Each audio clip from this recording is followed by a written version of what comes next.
The cybersecurity threat landscape is an ever-present concern for many companies.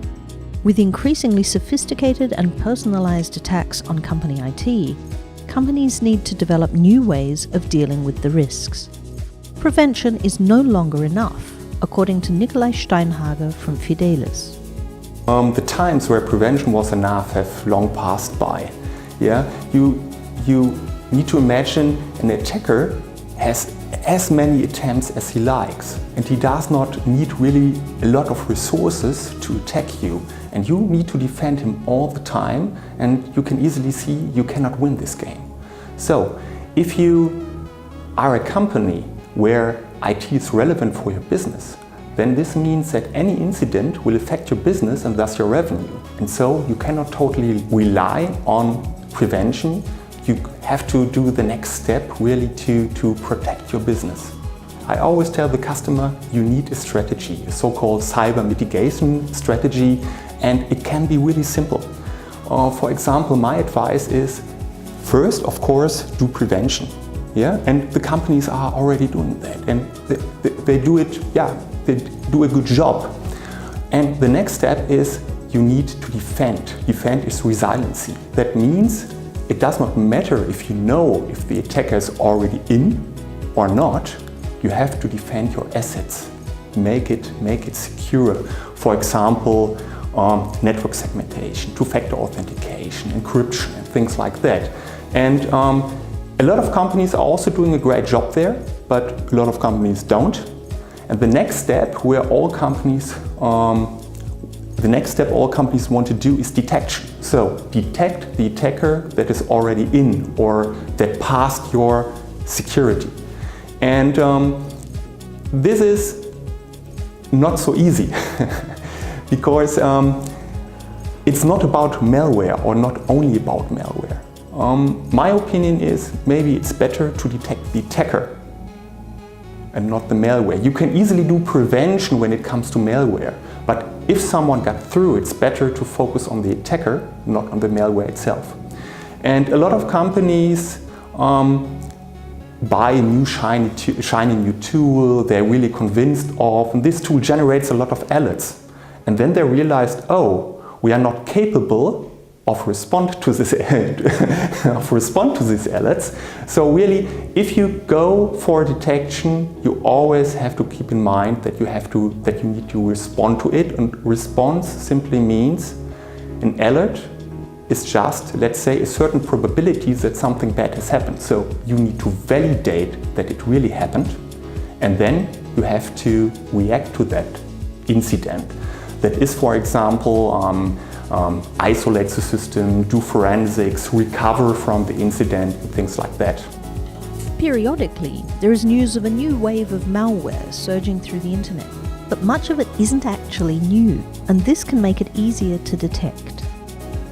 Most malware is really based on old malware previously known. And there are a lot of reasons for that. Sometimes, most of the times, attackers want to use something that's already there, something that is stable.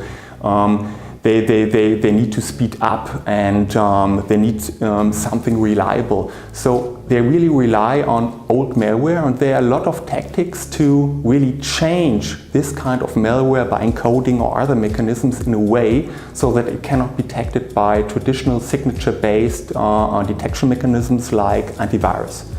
So the thing is that this kind of malware can easily be detected by its behavior. So although it has changed the way it looks like from the outside, so it can bypass your security, at the end or at the endpoint, it will show the same behavior as the previous malware. And so we can detect that, of course. And this is also the reason why we see some kind of revival in endpoint security. The reason is, first of all, the behavior, and the second thing is a lot of network traffic is now encrypted, and where do you see everything? It's on the endpoint. But the problem with that is, or the challenge with that is, it's the endpoint at the end of the day that got compromised. And so you cannot trust the endpoint and thus not the security tools on it. So you should have at least an independent mechanism of detecting, not the malware, the attacker, that compromised the system.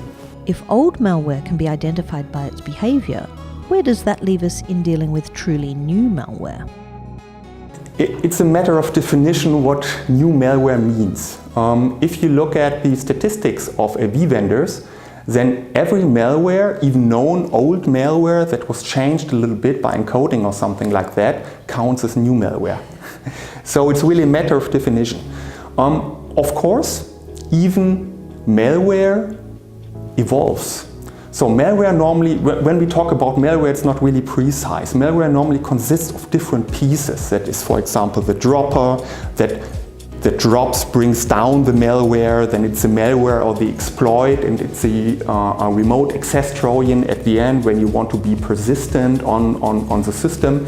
And every piece gets better and better over time. So that's new versions of it, that are based on the old ones, of course. And but probably, or my opinion is, at the end of the day, it really does not matter if it is a new or an old malware. What matters is the organization able to detect that it got breached, and is it able to react properly to that breach. And the impression is that most organizations are not.